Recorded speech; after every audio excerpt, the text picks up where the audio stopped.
Hello dear students, आप सबका स्वागत करता हूं एक बार फिर से अपने इस यूट्यूब चैनल डिस्ट्रिक्ट ज्ञान में।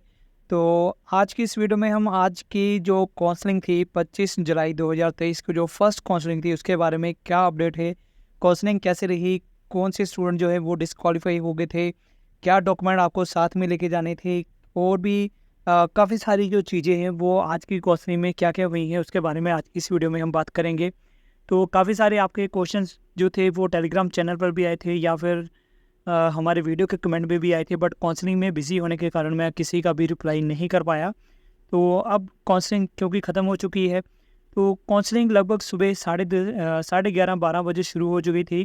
तो कुछ मैसेज आ रहे थे कि काउंसलिंग जो है वो आज की कैंसिल हो चुकी है या हो गई है, बट कोई भी काउंसलिंग आज कैंसिल नहीं हुई थी। तो काउंसलिंग शुरू होने में कुछ समय लग गया था, बट काउंसलिंग जो थी वो अपने प्रॉपर टाइम पर शुरू हो गई थी।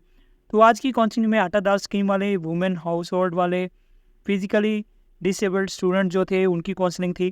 तो इस काउंसलिंग में काफ़ी सारे जो स्टूडेंट हैं उनको अपनी जो कैटेगरी थी उसके अकॉर्डिंग जो सीट है वो मिल गई थे, बट कुछ स्टूडेंट ऐसे भी हैं जिनको कैटेगरी में कुछ मिस्टेक्स होने के कारण सीट नहीं मिली।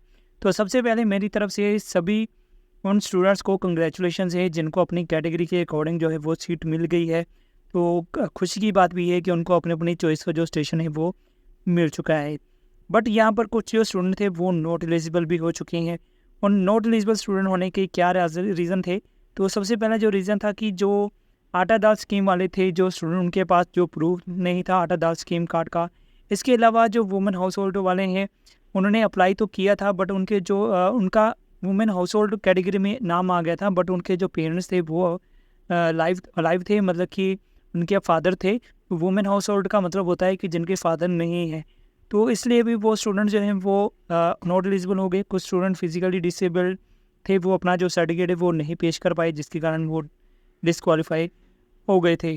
तो कुछ स्टूडेंट ऐसे थे जिन्होंने आटा दाल स्कीम का जो बेनिफिट लेना था, बट उनका जो अप्लाई है वो वुमेन हाउस होल्ड में अप्लाई हो गया, या फिर वो वुमेन हाउस होल्ड में अप्लाई करना था बट वो आटा दाल स्कीम में अप्लाई हो गया। तो इन स्टूडेंट्स को अब चंडीगढ़ से जाके अपनी जो कलेक्शन है वो करवानी पड़ेगी, उसके बाद ही वो एडमिशन के लिए एलिजिबल हो सकते हैं। इसके अलावा कुछ स्टूडेंट ऐसे थे जो दो कैटेगरी में आ गए थे। दो कैटेगरी का मतलब है कि वुमेन हाउस होल्ड कैटेगरी में भी थे और ओपन कैटेगरी में भी थे। तो कुछ जो स्टूडेंट्स थे वो वुमेन हाउस होल्ड कैटेगरी में थे, बट उनके जो फादर थे वो थे, बट वो गलती से उनका उस कैटेगरी में नाम आ चुका है।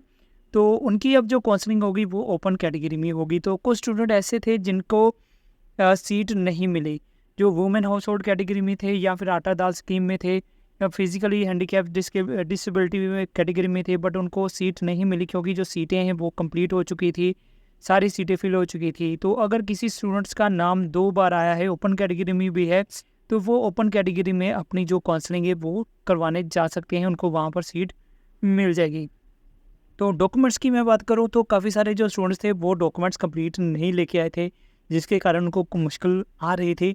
तो डॉक्यूमेंट्स के बारे में फिर से बता दूं कि आपके पास एडमिट कार्ड होना चाहिए, आपके पास आधार कार्ड होना चाहिए, 10वीं कक्षा का डीएमसी होना चाहिए।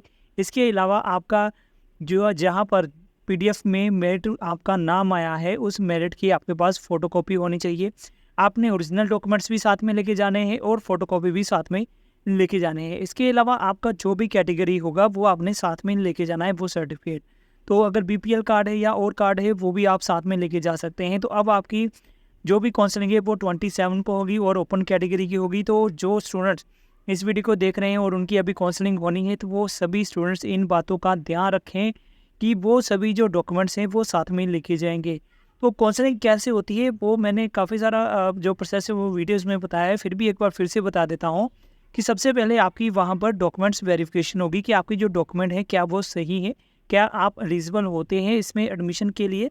उसके बाद जब आपका वेरिफिकेशन हो जाता है, कुछ जो स्कूल या कुछ कॉलेज जो है वहाँ पर कोई कुछ फॉर्म जो है वो फिल करवाए जाते हैं। कुछ जो स्कूल हैं या कुछ जो मेरिटोरियस स्कूल हैं वहाँ पर फॉर्म भी फिल नहीं करवाए जाते, जस्ट आपके वेरिफिकेशन फॉर्म जो है वो चेक कर लिए जाते हैं, वेरिफिकेशन कर ली जाती है। उसके बाद आपको काउंसलिंग रूम में भेजा जाता है। काउंसलिंग रूम में आपको अपनी चॉइस का जो स्कूल और स्ट्रीम जो है वो सिलेक्ट करना पड़ता है। वो सिलेक्ट करने के बाद आपको अपनी मेरिट के अनुसार वेट करनी पड़ती है, और जब आपकी टर्न आती है तो आपको स्ट्रीम और स्कूल सेलेक्ट करना है, उसके बाद आपको एक रिसिप्ट मिल जाती है, उस रिसिप्ट को लेकर आपने जब एडमिशन होगी तब वहाँ पे जाना है। तो ये सारा प्रोसेस है। तो ये सारा प्रोसेस था आज की काउंसलिंग का। तो 27 तारीख को जो काउंसलिंग होगी तो उस काउंसलिंग में मैं शुरू से बताऊंगा आपको कि टोटल कितनी सीट्स थी और लास्ट में कितनी सीट्स बच गई हैं, क्योंकि आज की जो काउंसलिंग थी उसमें सिर्फ जो कैटेगरी के स्टूडेंट्स हैं उनके लिए ही सीट थी, सभी सीटें नहीं थी।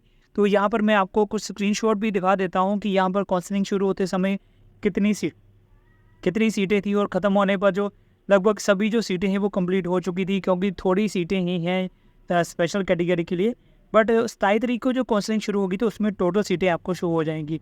तो शुरू कितनी सीटें हैं और लास्ट में कितनी सीटें हैं, कितनी सीटें बच गई हैं, किस कैटेगरी में, किस स्कूल में या किस स्ट्रीम में कितनी सीटें बची हैं, वो आपको मैं 27 तारीख को जो काउंसलिंग होगी उसमें बताऊँगा।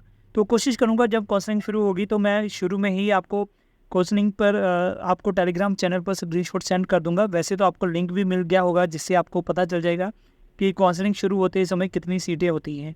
तो फिर भी अगर आपको कोई डाउट है तो आप हमें कमेंट सेक्शन में पूछ सकते हैं। तो कोशिश करिएगा कि जिनकी आज काउंसलिंग नहीं हुई है और ओपन कैटेगरी में नाम है तो आप अपने ओपन कैटेगरी में ज़रूर जाइएगा और डॉक्यूमेंट ओरिजिनल और फोटोकॉपी जरूर साथ में लेके जाइएगा। तो आज के इस वीडियो में यही अपडेट है। जल्दी ही मिलेंगे आपके साथ नई इन्फॉर्मेशन वाली वीडियो में। तब तक के लिए गुड बाय, जय हिंद।